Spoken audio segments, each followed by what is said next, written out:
सलाम जी सर। चलो ठीक है, स्टार्ट करते हैं लेक्चर। अभी बाकी स्टूडेंट के साथ साथ ज्वाइन कर लेंगे। Recording in progress.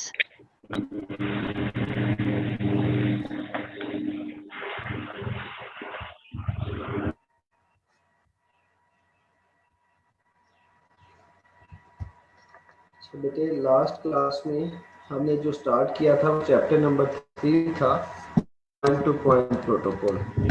इस चैप्टर के जो ऑब्जेक्टिव्स हैं यहाँ पे आप देखें, पहले 3 टॉपिक हमने डिस्कस कर लिए थे। तो काइंडली अपना माइक ऑफ रखें, जब क्वेश्चन हो तो फिर माइक ऑन करें।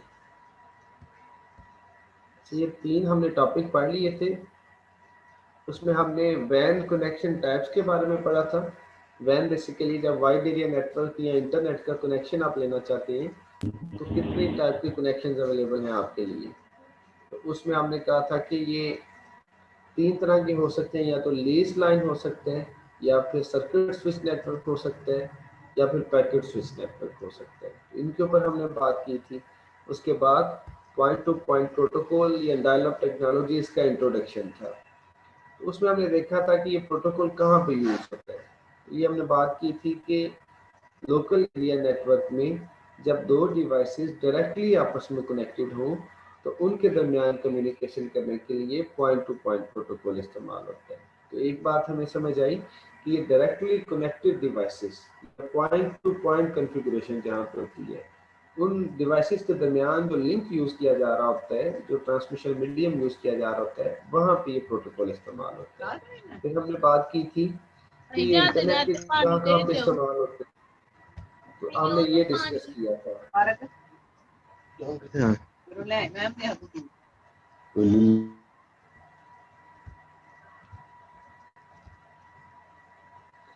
कि अपने माइक ऑफ रखें, जब क्वेश्चन करना हो तो फिर माइक ऑन करना। अच्छा, इसके बाद हमने बात की थी कि पीपीपी के फीचर्स या फिर सर्विसेज।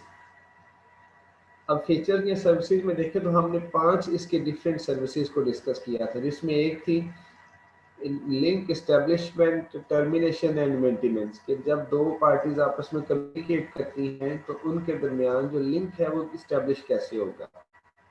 इसके बाद फिर जब वो आपस में डाटा ट्रांसफ़र करेंगी तो फिर किस फॉर्म में वो करेंगी ट्रांसफ़र, और फिर जब कम्युनिकेशन कर लेंगी तो लिंक को वो टर्मिनेट कैसे करेंगी। तो ये हमने बात की थी। उसके बाद हमने बात की थी इसके अंदर फ्रेमिंग क्या होती है या इनकैप्सुलेशन क्या होती है। तो मैंने आपको बताया था कि लेयर नंबर 3 से जो डाटा नेटवर्क लेयर से डाटा लिंक लेयर के ऊपर आ रहा होता है, तो वहाँ पे जो पॉइंट टू पॉइंट प्रोटोकॉल है हमने पढ़ा था, ये तो डाटा लिंक लेयर के ऊपर है। तो लेयर नंबर 3 से जो डाटा आता है वो इस लेयर के प्रोटोकॉल P2P अपने फ्रेम्स के अकॉर्डिंग उसको एडजस्ट करता है। इसके अलावा फिर हमने सर्विसेज और बात की थी, एरर डिटेक्शन एंड करेक्शन की बात की थी, ऑथेंटिकेशन की बात की थी। तो ये कुछ हमने इसकी सर्विसेज को डिस्कस किया था। आज के लेक्चर में हम 2 टॉपिक कवर करेंगे। एक हमारे पास होगा PPP frame format, point to point protocol का जो फ्रेम है उसका फॉर्मेट कैसा है। तो अब देखिए ना, हमने ये बात की ये एक प्रोटोकॉल है, तो बेटा प्रोटोकॉल के अंदर उसका फॉर्मेट कैसा है, फ्रेम कैसा है। तो हमने ये बात की कि अब वो जब लेयर नंबर 3 से डाटा आता है तो उस डाटा को अपने फ्रेम के अकॉर्डिंग एडजस्ट करता है। तो अब ये इसका फ्रेम किस तरह का होता है, उसका फॉर्मेट आज देखेंगे। इसके अंदर डिफरेंट 5-6 फील्ड्स होंगी, उनके ऊपर हम बात करेंगे कि इस फ्रेम के अंदर क्या क्या चीज़ें होती हैं। तो ये टॉपिक डिस्कस करने के बाद फिर हम बात करेंगे phases of PPP connection. Point to point protocol में जब कनेक्शन बनता है तो किस किस वो स्टेज से गुजर के कनेक्शन बन रहा होता है। तो इसमें कोई 4-5 स्टेजेस हैं कि आइडल स्टेट है, फिर उसके बाद लिंक एस्टेब्लिशमेंट स्टेट होगी, ऑथेंटिकेशन स्टेट होगी, फिर नेटवर्किंग स्टेट होगी, और फिर लिंक टर्मिनेशन स्टेट होगी। तो इन 5 फेजेस के ऊपर हम बात करेंगे। तो पहले जो हम बात करेंगे वो हम बात करेंगे फ्रेम फॉर्मेट। तो ये जो लास्ट क्लास में पढ़ा, ये वैन connection types, lease line, circuit switch network, packet switch network, इनकी डिस्क्रिप्शन, इसके ऊपर प्रोटोकॉल कौन से यूज होते हैं। फिर हमने बात की P2P प्रोटोकॉल का इंट्रोडक्शन, इंटरनेट पे कहाँ कहाँ पे इस्तेमाल हो रहा है। फिर हमने बात की इसके फीचर्स और सर्विसेज की, और ये मैं आपको बता रहा था कि लिंक एस्टेब्लिशमेंट, इनकैप्सुलेशन, ये जो detection, correction, authentication, support multiple network protocol, ये लास्ट क्लास में बात की थी। तो इनके ऊपर 1 बाय 1 हमने डिस्कस किया था। आज जो हम शुरू करेंगे वो पीपीपी का फ्रेम फॉर्मेट। तो यहाँ पे बेटे देखें, एक प्रोटोकॉल है ना, वो कहाँ पे चल रहे हैं, जहाँ पे दो डिवाइसेस डायरेक्टली आपस में कनेक्टेड है। इसको समझने पहले से एक सिनेरियो एक अपने माइंड में रखें। आप फर्ज करें मैं और सीआर आपस में कम्युनिकेट कर रहे हैं। एक मेरा लैपटॉप है, दूसरी साइड पे सीआर का लैपटॉप है। हम एक ही लोकल एरिया नेटवर्क में बैठे हैं और हमारे दरमियान जो केबल लगी है वो डायरेक्टली हम एक दूसरे के साथ वहाँ पे लिंक है। दरमियान में और कोई चीज़ या कोई थर्ड पर्सन या कोई और यूज़र नहीं उस लाइन के ऊपर आ रहा। तो अब ये जो कॉन्फ़िगरेशन है ये पॉइंट टू पॉइंट कॉन्फ़िगरेशन है। अब हम दोनों ने जब डाटा आपस में शेयर करना है तो यहाँ पे जो प्रोटोकॉल चल रहा है वो पॉइंट टू पॉइंट प्रोटोकॉल है। अब इस प्रोटोकॉल में जब डाटा मैं सेंड करूंगा ना, फर्ज करें मेरे पास एक फाइल है जो मैंने सीआर को सेंड करनी है। तो बेटे जब डाटा सेंड करूंगा ना, तो पहले आपने पढ़ा था ना, जब इंटरनेट के ऊपर डाटा जाता है, नेटवर्क एक नेटवर्क से दूसरे नेटवर्क में जाता है तो पैकेट्स बनते हैं, पैकेट्स की फॉर्म में डाटा जा रहा होता है। लेकिन जब लोकल एरिया नेटवर्क के अंदर कम्युनिकेशन होती है ना, तो वहां पे हम बात करते हैं फ्रेम्स के अंदर डाटा जा रहा होता है। तो अब ये प्रोटोकॉल तो चल रहा है पी टू पी प्रोटोकॉल, लेकिन इसमें जब डाटा शेयर होगा ना, मेरे सिस्टम से सीआर के सिस्टम पे डाटा जब शेयर होगा तो वहां पे फ्रेम्स की फॉर्म में डाटा शेयर होगा। अब फ्रेम क्या होता है, फ्रेम के अंदर क्या क्या चीजें होती हैं, इसी को आज हम डिस्कस करेंगे। अब इसकी एग्जांपल आप ऐसे लें कि अगर के अंदर कितना डाटा शेयर किया जा सकता है। बेटा पॉइंट टू पॉइंट प्रोटोकॉल में कहता है कि एक फ्रेम के अंदर जो यूजर डाटा होता है ना, वो 1500 बाइट्स 1500 बाइट्स एक फ्रेम के अंदर सेंड की जा सकती है। तो अगर इसकी एग्जांपल लें कि मैं कहता हूं कि मेरे पास 5000 बाइट्स है, 5000 बाइट्स है, मैं उनको सेंड करना चाहता हूँ। तो अब जो फर्स्ट फ्रेम जाएगा उसमें 1500 बाइट्स जाएंगी, फिर उसके बाद सेकंड फ्रेम जाएगा उसमें भी 1500 बाइट्स जाएंगी, फिर थर्ड फ्रेम जाएगा उसमें भी 1500 बाइट्स जाएंगी। तो 4500 बाइट्स हो चुकी हैं, 3 फ्रेम जा चुकी हैं। अब नेक्स्ट जो होगा मेरी तरफ से एक और फ्रेम जाएगा सीआर पर, उसमें 500 बाइट्स जाएंगी। तो मैक्सिमम 1500 बाइट्स तक एक फ्रेम के अंदर डाटा जा सकता है। आप ऐसे ही समझे कि एक आपके पास बर्तन है, उसके अंदर आपने कोई चीज डाल के दूसरी साइड पे पकड़ा देनी है। तो ये जो फ्रेम है बेसिकली इसी तरह एक बर्तन की तरह है, वो उसके अंदर हम डाटा रखते हैं, डाटा रख के दूसरी डिवाइस की तरफ फॉरवर्ड कर देते हैं, तो उसको जाके डाटा मिल जाता है। तो अब हम देखेंगे कि इस फ्रेम के अंदर क्या क्या चीजें होती हैं। सिर्फ यूजर डाटा होता है या यूजर डाटा के अलावा भी कुछ चीजें होती हैं इसके अंदर, तो वो देखने जा रहे हैं। The PPP frame consist of the following fields. इसके अंदर ये वाली सारी फील्ड्स होती हैं। कौन कौन सी? फ्लैग होता है इसके अंदर, उसके बाद एड्रेस फील्ड होती है, कंट्रोल फील्ड होती है, प्रोटोकॉल फील्ड होती है, डाटा फील्ड होती है, एफसीएस फील्ड है, और अगेन फ्लैग। ये ऊपर वाला और ये जो लास्ट पे आ रहा है ये फ्लैग, ये दोनों सेम ही चीजें हैं, ये दो दफा रिपीट हो रहा है। तो हम इनको वन बाय वन डिस्कस करते हैं। सबसे पहले बात करें फ्लैग की। अब ये जो उसके ऊपर लिखा हुआ है इसको साथ आप नीचे डायग्रामेटिकली देख भी ले। कह रहा है कि पहले फ्लैग होगा, ऊपर उसने बाइट्स में लिखा हुआ है कि ये कितनी कितनी बाइट का होता है। यहाँ पे जो फ्लैग है वो 1 बाइट का, तो 1 बाइट मीन्स बिट्स कितनी होगी, 8 बिट होगी इसके अंदर। तो ये जो 8 बिट है उसने नीचे लिखी भी हुई है, 0 फिर 6 टाइम्स 1 और फिर 0 है। तो कहता है फ्लैग इस तरह। और लास्ट में भी जाके आप देखें अगेन वो जो लास्ट में आया था फ्लैग है, तो वही है 0 6 टाइम्स 1 और फिर 0। तो बेसिकली स्टार्ट में भी जब एक फ्रेम स्टार्ट होता है तब भी फ्लैग आता है, और जब एक फ्रेम एंड होता है फिर भी फ्लैग आता है। इसकी एग्जांपल आप ऐसे ले लें कि जब रेसिंग वो डिफरेंट स्पोर्ट्स के अंदर रेस लगना होती है, तो रेस में वो क्या करते हैं, जहाँ पे स्टार्ट करना होता है रेस को, वहां पे एक पर्सन खड़ा होता है, फ्लैग उसने पकड़ा होता है और वो ऐसे मूव करता है फ्लैग को। तो सारे जो पार्टिसिपेंट्स होते हैं वो रेस की तरफ भागना शुरू कर देते हैं, वो पता चल जाता है कि रेस स्टार्ट हो चुकी है। तो फ्लैग की इंडिकेशन से पता चला रेस स्टार्ट हो गई है। और जब वो दौड़ते जाएंगे जहां पे जाके रेस एंड होना होती है, वहां पे फिर एक पर्सन खड़ा होता है, उसने फ्लैग पकड़ा होता है, वो मूव कर रहा होता है कि यहाँ पे आपकी रेस एंड हो चुकी है।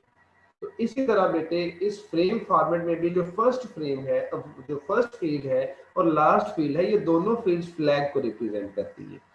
ये स्पेसिफिक बिट्स होती हैं, उन बिट्स का सीक्वेंस होता है, जो सीक्वेंस आपके सामने उसने लिखा हुआ है कि पहले 0 है, एंड पे भी 0 है, और दरमियान में 6 दफा 1 आ रहा है।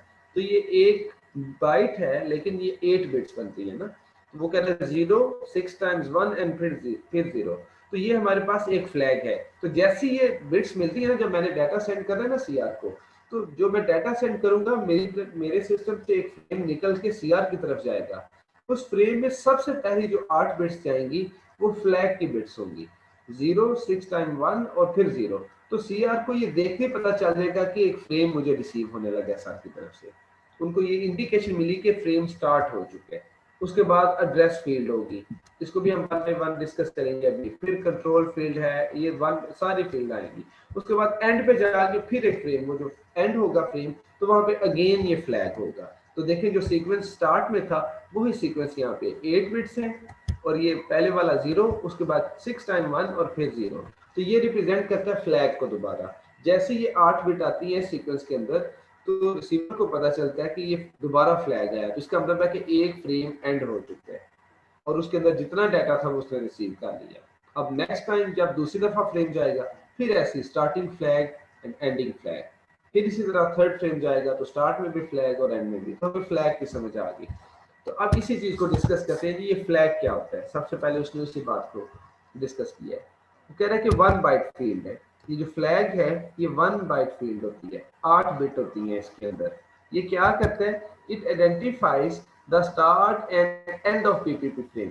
तो ये किसी भी पॉइंट टू पॉइंट प्रोटोकॉल के फ्रेम के स्टार्ट को और एंड को रिप्रेजेंट करता है, आइडेंटिफाई करता है। जैसे मैंने अभी बताया, जैसी फ्रेम स्टार्ट होगा तो पहले ये 8 बिट होंगी, जब फ्रेम एंड होगा तो फिर यही 8 बिट इसी सीक्वेंस के अंदर आएंगे। तो ये उसने सीक्वेंस बताया कि contains the binary sequence 0 6 time 1 और फिर 0। तो जैसे ये फ्रेम स्टार्ट होगा तो ये 8 बिट आएंगी, तो हमें पता होगा फ्लैग। तो फ्लैग का मतलब है फ्रेम स्टार्ट हो चुका है। फिर उसके बाद एड्रेस फील्ड आती है, फिर उसके बाद कंट्रोल फील्ड आती है, फिर प्रोटोकॉल फील्ड आती है, फिर डाटा फील्ड आती है, फिर एफसीएस फील्ड आती है, और फिर उसके बाद फ्लैग आता है। और फ्लैग में दोबारा ये 8 बिट रिपीट हो रही होती है, तो हमें पता चलता है कि फ्रेम जो है वहाँ पे एंड हो गया। तो अब बेटा फ्लैग के बारे में हमने देखा कि एक फील्ड फ्लैग किया। उसके बाद फ्लैग के बाद क्या है, एड्रेस फील्ड। आप लास्ट वाली स्लाइड में देखिए जरा, फ्लैग के बाद एड्रेस फील्ड है। तो इसमें भी वो कह रहा है कि ये 1 बाइट फील्ड है। 1 बाइट का मतलब इसके अंदर भी 8 ही बिट होती है। अब ये एड्रेस क्या रिप्रेजेंट करता है, बेसिकली एड्रेस का मतलब है कि जब एक सेंडर किसी रिसीवर को डाटा सेंड करता है ना, तो बेटा वो फ्रेम के अंदर उस रिसीवर का एड्रेस रखता है, जिसको हम डेस्टिनेशन एड्रेस कहते हैं। तो डेस्टिनेशन एड्रेस लगा के भेजता है वो रिसीवर की तरफ। अब जब नेटवर्क के ऊपर डाटा जाता है तो जिस डिवाइस ढूंढती है कि ये एड्रेस किसका है, जिसका एड्रेस होता है उसको जाके डाटा मिल जाता है। लेकिन अब आप डिस्कस करें इस पॉइंट टू पॉइंट प्रोटोकॉल के केस में। हमने कहा यहाँ पे तो सिर्फ डिवाइसेस ही दो हैं जो पॉइंट टू पॉइंट कॉन्फ़िगरेशन के अंदर है। तो अगर बेटे अब एग्जांपल लें कि हम क्लास में 10 स्टूडेंट अगर बैठे हैं तो वो आपस में नेटवर्क बनाते हैं। तो अगर मैं स्टूडेंट नंबर 1 को डाटा सेंड करता हूँ तो मैं एड्रेस फील्ड के अंदर उस स्टूडेंट के कंप्यूटर का एड्रेस लिखूंगा। अगर मैं रोल नंबर 2 को सेंड करता हूँ तो उसके कंप्यूटर का एड्रेस लिखूंगा, रोल नंबर 3 उसके कंप्यूटर का एड्रेस। तो अगर तो ये डिफरेंट लोग होते ना, तो मैंने फिर एड्रेस फील्ड के अंदर जिसको डाटा सेंड करना था उसका एड्रेस रखना था। लेकिन यहाँ पे क्या हुआ, यहाँ पे तो कोई और यहाँ पे इन्वॉल्व भी नहीं हो रहा कम्युनिकेशन में, सिर्फ 2 लोग हैं, उनके दरमियान डायरेक्ट लिंक लगा हुआ है। तो यहाँ पे अब एड्रेस क्या रखा जाए, ये समझने से पहले 3 छोटे छोटे कंसेप्ट हैं, वो समझ लें आप। इधर आपको स्लाइड्स में वो नहीं मिलेंगे। 3 कंसेप्ट हैं, एक है यूनिकास्टिंग, एक है मल्टीकास्टिंग और एक है ब्रॉडकास्टिंग। अब ये समझे क्या होते हैं। यूनिकास्टिंग की मैंने बात की, यूनि बेसिकली 1 को बोला जाता है। तो यूनिकास्टिंग क्या कंसेप्ट है नेटवर्किंग में। आप इसको ऐसे समझें कि आप सारी क्लास और मैं मिलके हम अपना एक नेटवर्क बना लेते हैं, कंप्यूटर नेटवर्क बनाते हैं। अगर मैं डाटा सेंड करता हूं सिर्फ सीआर को, और जब डाटा वो नेटवर्क में मूव होता है तो सिर्फ सीआर को मिलता है, बाकी किसी स्टूडेंट को पता ही नहीं चलता उस डाटा का। तो बेसिकली जब डाटा सेंड किया तो कितने लोगों ने रिसीव किया, ओनली 1 पर्सन। तो इस कंसेप्ट को यूनिकास्टिंग का नाम देते हैं कि जब सेंडर डाटा सेंड करे और नेटवर्क में वो सिर्फ एक ही पर्सन को रिसीव हो, बाकी किसी को ना पता चले उसका, इसको यूनिकास्टिंग। तो अभी हम सारे जो मोबाइल्स के ऊपर, व्हाट्सएप के ऊपर एक दूसरे से बात कर रहे होते हैं ग्रुप्स के अलावा, वो हम बेसिकली यूनिकास्टिंग कर रहे हैं ना। हम चाहते हैं कि जिसको मैसेज करें सिर्फ उसको मिले, बाकी सबको। जो ये तो नहीं कि जितने लोग दुनिया में व्हाट्सएप यूज कर रहे हैं सबको मैसेज मिलना शुरू हो गया, ऐसा नहीं। तो यूनिकास्टिंग मैंने समझाया आपको। यूनिकास्टिंग के बाद दूसरा कंसेप्ट है मल्टीकास्टिंग। अब ये मल्टीकास्ट क्या होता है। आप ये समझें कि मैं आपको कोई टास्क देता हूं कि आप ये टास्क परफॉर्म करेंगे, आप क्लास में ग्रुप्स बना लें सारे। तो 4-4 के ग्रुप बना लें। तो CR हैं, बाकी सारे स्टूडेंट्स मिलके ये 4-4 के ग्रुप बना लेते हैं। अब अगर मैं सिर्फ CR के ग्रुप को ये मैसेज देना चाहता हूँ कि 15 जून को आपने ये टास्क प्रेजेंट करना है, आपने जो भी काम किया ये हमें प्रेजेंटेशन देंगे। तो अब बेटा ये मैसेज किसको मैंने दिया, एक स्पेसिफिक ग्रुप को मैसेज दिया, जो CR और उनके साथ उनके फ्रेंड ने मिलकर ग्रुप बनाया था, मैंने उस ग्रुप में मैसेज ये भेजा। तो अब जो मैसेज गया, सेंडर ने जो मैसेज किया वो एक स्पेसिफिक ग्रुप को मिला, 4 लोगों को मैसेज मिला। तो इसको मल्टीकास्टिंग का नाम दिया जाता है। थर्ड कंसेप्ट है ब्रॉडकास्टिंग। ब्रॉडकास्ट क्या होता है? ब्रॉडकास्ट का मतलब है कि मैंने आप सबको एक असाइनमेंट दे दी और मैंने कहा कि जी 20 जून तक सारी क्लास के स्टूडेंट्स ड्राइव के ऊपर अपलोड करते हैं असाइनमेंट। तो ये मैसेज किसके लिए? सबके लिए। तो अब जो मैं मैसेज करूंगा, मैं क्लास में हर स्टूडेंट की तरफ वो मैसेज भेजा जाएगा। इस कंसेप्ट को नाम देते हैं ब्रॉडकास्टिंग। अब ब्रॉडकास्टिंग और भी बड़े वे से हम समझ सकते हैं कि जैसे ये रेडियो ट्रांसमिशन होती हैं, हम रेडियो सुनते हैं ना, तो वो रेडियो ट्रांसमीटर, वो जो रेडियो स्टेशन है वहाँ पे वो बोलते हैं और ट्रांसमीटर के थ्रू एयर के अंदर प्रोपोगेट कर देते हैं सिग्नल्स को, और हम फिर सारे अपने अपने जो हमारे पास मोबाइल है, रेडियो रिसीवर है, हम उनके ऊपर फ्रीक्वेंसी ट्यून करके उनकी आवाज़ सुन लेते हैं। तो वो ब्रॉडकास्टिंग कर रहे हैं बेसिकली, यही हम कहते हैं ना ब्रॉडकास्टिंग हो रही है। नॉर्मली वर्ड बोला भी जाता है ये मीडिया के अंदर, ब्रॉडकास्टिंग हो रही है। तो हमने ये 3 कंसेप्ट के पढ़े। यूनिकास्टिंग सिर्फ एक ही रिसीवर हो, मल्टीकास्टिंग स्पेसिफिक ग्रुप हो रिसीवर, और ब्रॉडकास्टिंग सारे लोगों को मैसेज मिलना चाहिए। अब हम बात करते हैं ये जो पॉइंट टू पॉइंट प्रोटोकॉल के अंदर एड्रेस फील्ड है, इसके अंदर एड्रेस कौन सा रखें? तो हमने यही कहा कि सर यहाँ पे तो सिर्फ पॉइंट टू पॉइंट कॉन्फ़िगरेशन 2 लोग हैं, अगर मैं सेंड करूंगा डाटा तो मेरे साथ डायरेक्टली कनेक्टेड है CR, तो सिर्फ CR को मिलने जाके डाटा में आप CR के कंप्यूटर का एड्रेस बार बार लिखूं। तो ये वो कह रहे हैं कि यहाँ पे तो कोई और, अगर तो 2-4 लोग और भी होते तो फिर मैं CR के कंप्यूटर का एड्रेस लिखता या रोल नंबर 1 2 3 का एड्रेस लिखता, लेकिन यहाँ पे तो एड्रेस बार बार बदलने की जरूरत ही नहीं है। आपने जब भी डाटा सेंड करना है वो CR को मिलना है जाके। तो बेटा यहाँ पे कहता है कि इस केस में इस फील्ड के अंदर ब्रॉडकास्ट एड्रेस रखा जाता है। ब्रॉडकास्टिंग का मतलब क्या होता है? जब मैसेज सेंड करो, जो लोग कनेक्टेड हैं डायरेक्ट उनको जाके उसी वक्त मैसेज मिलता है। तो यहाँ पे जो एक ही पर्सन कनेक्टेड होगा ना, तो उसी को हमें मैसेज देना है। तो जैसे ही मैं ब्रॉडकास्ट एड्रेस लिखूंगा वो उसको जाके मैसेज मिलेगा। अब यहाँ पे क्वेश्चन ये है कि सर ब्रॉडकास्ट एड्रेस कौन सा होता है? तो उसने यहाँ पे बताया ना कि ये जो एड्रेस फील्ड है कितने बाइट की है? 1 बाइट फील्ड है। इसका मतलब इसके अंदर 8 बिट हैं। तो 8 की 8 अगर मैं 1 कर दूं, सारे के सारे बिट्स में अगर 1 कर दूं, तो इस एड्रेस को ब्रॉडकास्ट एड्रेस बोला जाता है। मिनिमम एड्रेस क्या होगा? अगर मैं 8 के 8 0 कर दूं तो ये मिनिमम एड्रेस होगा ना, और अगर मैं 8 के 8 बिट्स को 1 कर दूं तो ये मैक्सिमम एड्रेस है। तो ये जो मैक्सिमम एड्रेस है इसको हम ब्रॉडकास्ट एड्रेस का नाम देते हैं। तो ये वो कह रहा है कि इस पीपीपी के फ्रेम फॉर्मेट के अंदर जो एड्रेस फील्ड है वहां पे हम ब्रॉडकास्ट एड्रेस रख देते हैं, ताकि जब भी डाटा जाएगा जो डायरेक्टली कनेक्टेड होगा उसको डायरेक्ट जाके डाटा मिलेगा। तो हमारे साथ तो कनेक्टेड ही एक है, तो उसी को जाके डाटा मिलेगा। अब इसको हम पढ़ते हैं, कह रहे हैं as the PPP is used for point to point connection. जैसा कि हमें पता है कि ये पॉइंट टू पॉइंट प्रोटोकॉल कहाँ पे इस्तेमाल किया जाता है? जहाँ पे पॉइंट टू पॉइंट कनेक्शन, 2 लोग डायरेक्टली कनेक्टेड होते हैं वहां पे। Not for multiple connections like LANs. LAN के अंदर ज्यादा लोग जैसे आपस में जुड़े होते हैं वहां पे नहीं, सिर्फ डायरेक्टली 2 लोगों के दरमियान इस्तेमाल किया जाता है। It does not assign individual station address. तो फिर क्योंकि ज्यादा लोग तो नहीं है तो हमें ज्यादा एड्रेसेस भी नहीं, तो हर एक के लिए हमें अलग अलग एड्रेस बार बार नहीं लिखना पड़ेगा। तो फिर हम क्या करेंगे? Uses the standard broadcast address. फिर हम स्टैंडर्ड ब्रॉडकास्ट एड्रेस इस्तेमाल करेंगे यहाँ पे to avoid data link layer MAC addressing. जो एड्रेसिंग हम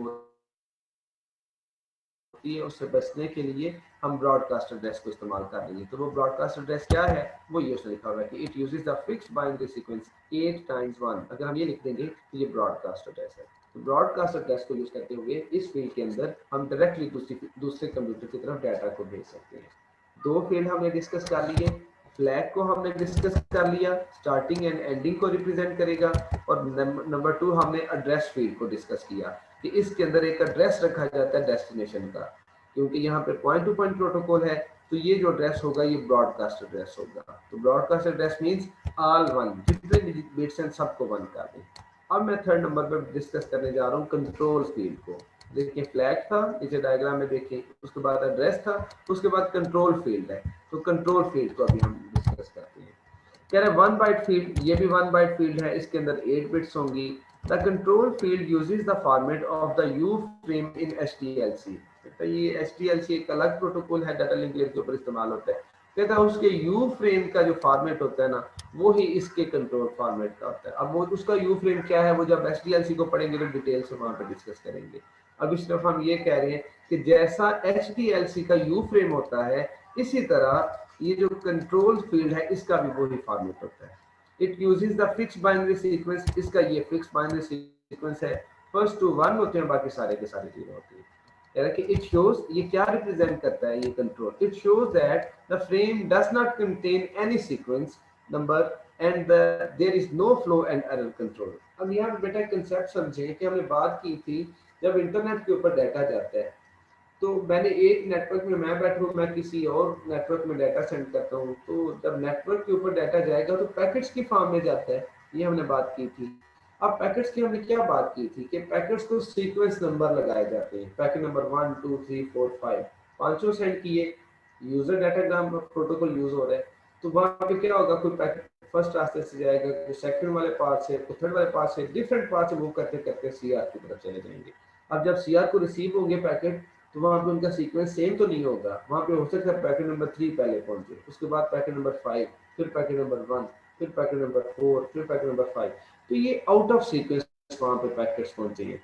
तो फिर इन पैकेट्स को पहले रीअरेंज किया जाता है इनके सीक्वेंस नंबर की वजह से कि पैकेट नंबर 1 कौन सा है उसको पहले पकड़ें, फिर 2 को पकड़ें, फिर 3 को पकड़ें।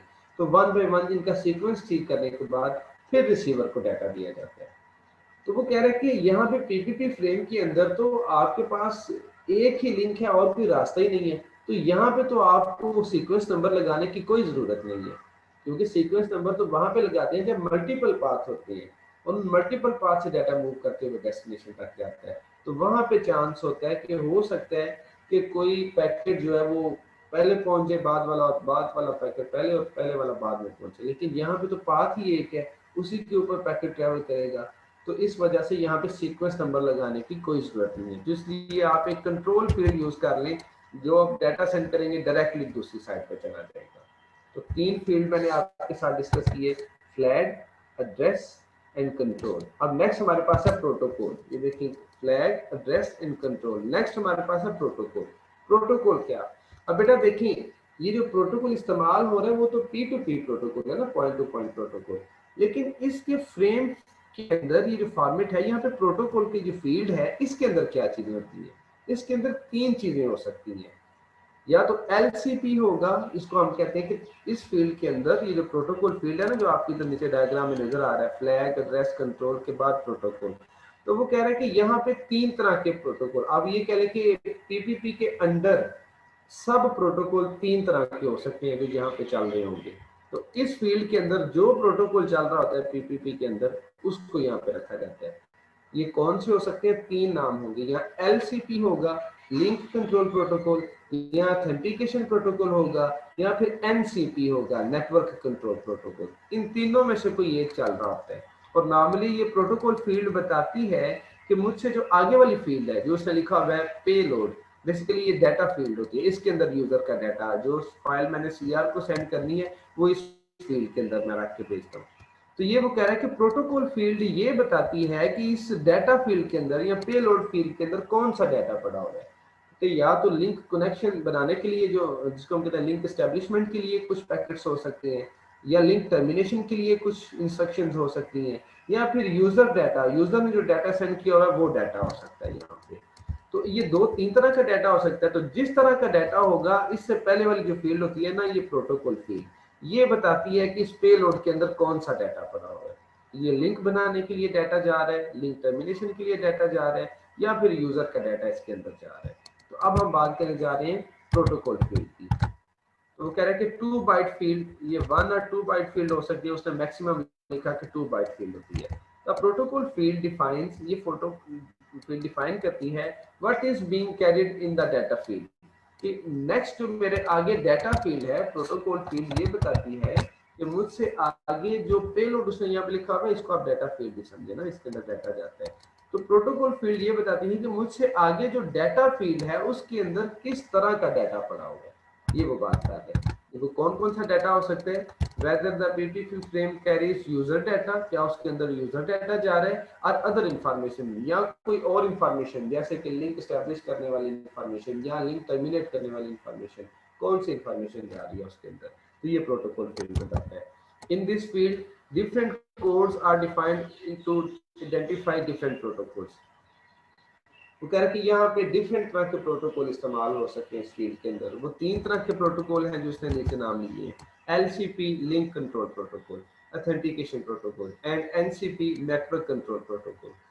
तो बेटा ये डिफरेंट तरह के प्रोटोकॉल्स हैं जो यहाँ पे इस्तेमाल हो सकते हैं। तो यही उसने बताया कि इस प्रोटोकॉल फील्ड के अंदर 3 तरह के अलग अलग प्रोटोकॉल्स हैं जो इस्तेमाल हो सकते हैं। This PPP is a multi protocol framing method suitable for use over modems. कहता है मॉडर्म्स के अंदर इसको नॉर्मली यूज किया जाता है जिसमें ये प्रोटोकॉल्स 4 मैंने आपके साथ डिस्कस किए। फ्लैग को डिस्कस किया, उसके बाद एड्रेस फील्ड को डिस्कस किया, फिर हमने डिस्कस किया थर्ड नंबर पे हमारे पास था कंट्रोल, और फिर हमने प्रोटोकॉल को डिस्कस किया। 4 प्रोटोकॉल के नेक्स्ट जो हमारे पास है ना, अब आप यहाँ पे पहले देख लें प्रोटोकॉल से आगे उसने यहाँ पे लिखा होगा पेलोड। पेलोड बेसिकली बेटा यहाँ पे जो यूजर अपना डाटा भेजता है ना, जो एक्चुअल डाटा होता है जो हमने सेंड करना होता है, वो इस फील्ड के अंदर पड़ा होता है। तो ये वो बता रहा है कि प्रोटोकॉल के आगे कौन सी है, डाटा फील्ड आती है।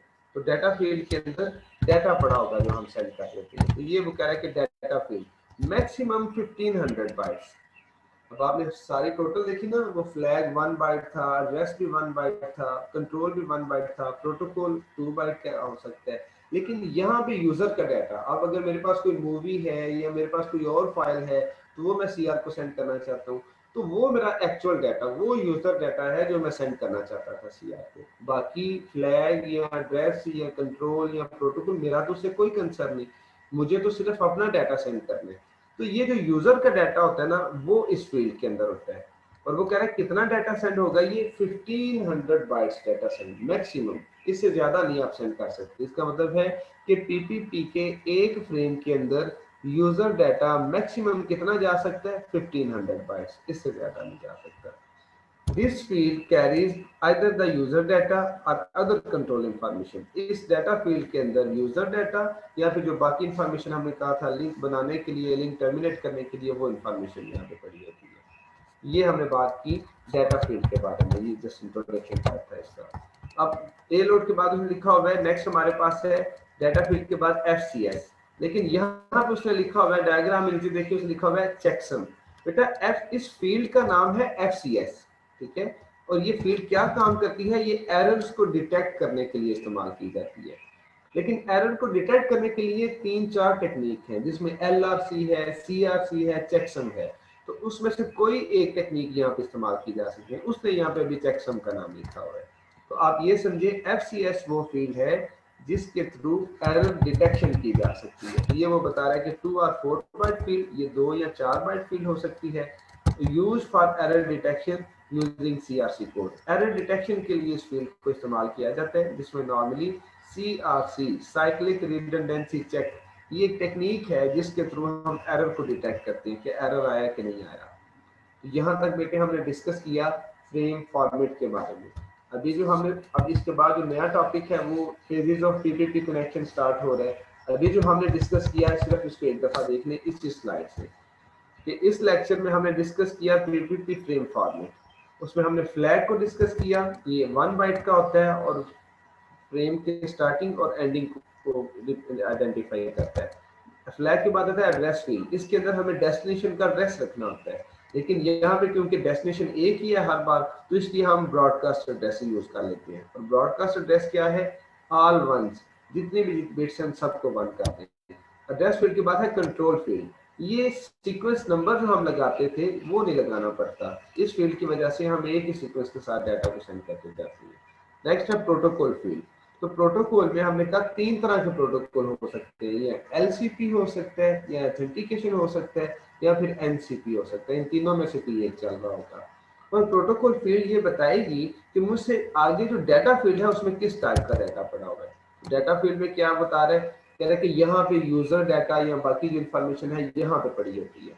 और ये इसमें कितना मैक्सिमम आप रख सकते हैं डाटा, मैक्सिमम आप रख सकते हैं इसके अंदर 1500 बाइट्स। उसके बाद फिर भी हमारे पास FCS है। अब FCS में क्या बात करें, FCS बेसिकली वो फील्ड है जो एरर डिटेक्शन के लिए इस्तेमाल की जाती है। इसके अंदर भी 3-4 टेक्निक इस्तेमाल की जाती है और फिर ये फ्रेम एंड हो जाता है और फ्लैग अगेन आ जाता है। तो ये आज हमने इस लेक्चर में डिस्कस किया कि ये PPP का फ्रेम फॉर्मेट क्या है, कंप्लीट हुआ। इसके बाद नेक्स्ट जो हमारे पास टॉपिक है वो है फेजेस ऑफ PPP कनेक्शन। अब इसको आप ऐसे समझे, अगर मैं और सीआर आपस में P2P कनेक्शन के थ्रू कॉन्फ़िगर है और यहाँ पे प्रोटोकॉल भी पॉइंट टू पॉइंट प्रोटोकॉल इस्तेमाल हो रहा है, तो किस तरह कम्युनिकेशन होती है, हमारा कनेक्शन किस तरह बनता है आपस में। तो वो जो डिफरेंट फेजेस से हम गुजरते हैं उसकी बात कर रहे हैं। कह रहे हैं सबसे पहले नॉर्मल तो आइडल सिचुएशन है, एक साइड पे मेरा लैपटॉप है, दूसरी साइड पे सीआर का, दरमियान में हमने केबल लगाई, केबल का एक एंड मेरे लैपटॉप के साथ, दूसरा सीआर के लैपटॉप के साथ लगा दिया हमने। अब आपने कनेक्टिविटी तो कर दी है, अब प्रोटोकॉल भी ऊपर चलना शुरू हो गया। तो सबसे पहले जब हम बिल्कुल कम्युनिकेशन नहीं कर रहे आपस में, डाटा शेयर नहीं कर रहे, तो आइडल फेज होगा, आइडल स्टेट होगी जिसमें कुछ भी काम नहीं हो रहा होगा। अब जैसी फर्ज करें अब मैं डाटा सेंड करना चाहता हूँ सीआर को, जब मैं डाटा सेंड करना चाहता हूँ तो पहले मैं एक सिग्नल भेजूंगा सीआर की तरफ, उसको हम कैरियर का नाम देते हैं। तो क्या डिटेक्ट कैरियर, वो उसको डिटेक्ट करेगा कि सिग्नल आया है। अब वो कह रहा है कि जैसे ही सिग्नल चलना शुरू होता है ना उस केबल के ऊपर, तो पहले दोनों कंप्यूटर आपस में लिंक एस्टेब्लिश करते हैं। अब इस लिंक में बेटे कैसे, अगर मैंने डाटा सेंड करा तो फर्ज करें मैंने हेलो पैकेट सेंड किया कि सीआर आप फ्री, ये होता नहीं है, बता रहा हूँ आपको, दोनों सिस्टम आपस में कम्युनिकेशन करते हैं। कि वो दूसरे सिस्टम से पूछ कि मैं डाटा शेयर करना चाहता हूँ, आप फ्री हैं, कि कुछ इस तरह की इंफॉर्मेशन, उससे एक्नॉलेजमेंट लेता है। तो अगर तो वो फ्री है तो वो कह देगा कि जी मैं फ्री हूँ, आप डाटा शेयर कर सकते हैं। तो इसका मतलब है लिंक एस्टेब्लिश हो गया। तो लिंक एस्टेब्लिश, मैंने मैसेज किया, सीआर की मशीन से रिप्लाई आ गया पॉजिटिव कि आप डाटा शेयर कर सकते हैं, तो सक्सेस। तो सक्सेस हुई तो आप लिंक एस्टेब्लिश से नेक्स्ट फेज ऑथेंटिकेशन के अंदर चले जाते हैं। और अगर सीआर की मशीन फ्री है, बिजी है वहां पे किसी और टास्क परफॉर्म करने में, तो मुझे मैसेज आएगा कि अभी फ्री नहीं है, थोड़ा वेट करें। तो इसका मतलब है फिर हुई लिंक स्टैब्लिशमेंट, लिंक नहीं स्टैब्लिश हुआ, तो अगर लिंक ना बना तो फिर दोबारा आइडल पोजीशन में चले जाएंगे। तो अब ये लिंक स्टैब्लिश अगर हो जाता है तो बेटा नेक्स्ट हमारे पास फेज है ऑथेंटिकेशन। अब ऑथेंटिकेशन में क्या होता है, मैं और सीआर आपस में एक दूसरे को वेरीफाई करते हैं कि मैं ये चेक करूंगा क्या दूसरी साइड पे सीआर ही बैठे हैं ना, कोई और तो नहीं। सीआर ये वेरीफाई करेंगे कि इस साइड पे सारी है ना, कोई और तो नहीं बैठ के कम्युनिकेशन कर रहा। इसको हम कहते हैं ऑथेंटिकेशन। यहाँ पे पासवर्ड लगा के भी की जा सकती है और भी डिफरेंट मेथड्स हो सकते हैं। कि सीआर को मैं कहूँगा अपना पासवर्ड जरा एंटर करें, सीआर पासवर्ड एंटर करें तो मैं चेक करूँ कि ये वही बात कर रही है ना, यही पासवर्ड था इनका। तो अगर कर रहे हैं तो मैं उनको एक्सेस दे दूंगा। अगर नहीं, वो पासवर्ड गलत एंटर करते हैं, तो फिर हमारी ऑथेंटिकेशन फेल हो जाएगी। तो अगर ऑथेंटिकेशन सक्सेसफुल रहती है, बेटा नेक्स्ट फेज है जिसको हम नेटवर्किंग फेज कहते हैं। और यहाँ पे डाटा एक्सचेंज करना शुरू कर देंगे, क्योंकि लिंक भी बन गया, ऑथेंटिकेशन भी होगी, अब मैं डाटा शेयर करना शुरू कर दूंगा सीआर की तरफ। लेकिन अगर ये ऑथेंटिकेशन फेल हो गई तो ये जो लिंक बना था वो टर्मिनेट हो जाएगा, टर्मिनेटिंग की तरफ चला जाएगा। नॉर्मल सीक्वेंस क्या था, लिंक एस्टेब्लिश हुआ, ऑथेंटिकेशन भी होगी, अब नेटवर्क फील्ड आ गई। तो यहाँ पे क्या हो गया, डाटा एक्सचेंज करना शुरू करेंगे एक दूसरे के साथ। जब डाटा एक्सचेंज करेंगे तो उसके बाद फिर जब फिनिश हो जाएगा सारा डाटा, तो फिर टर्मिनेटिंग फेज आ जाएगा। तो यहाँ पे आके जब वो लिंक जो बना हुआ था वो टर्मिनेट हो जाएगा और दोबारा आइडल पोजीशन के अंदर चले जाएंगे। इस तरह ये डिफरेंट फेजेस थे जिनको अभी हम डिस्कस करेंगे। अभी ये लास्ट मिनट चल रहे, क्लास एंड होने लगी है, आप दोबारा सारे ज्वाइन करेंगे तो उसमें फिर हम इस टॉपिक को कंप्लीट करेंगे।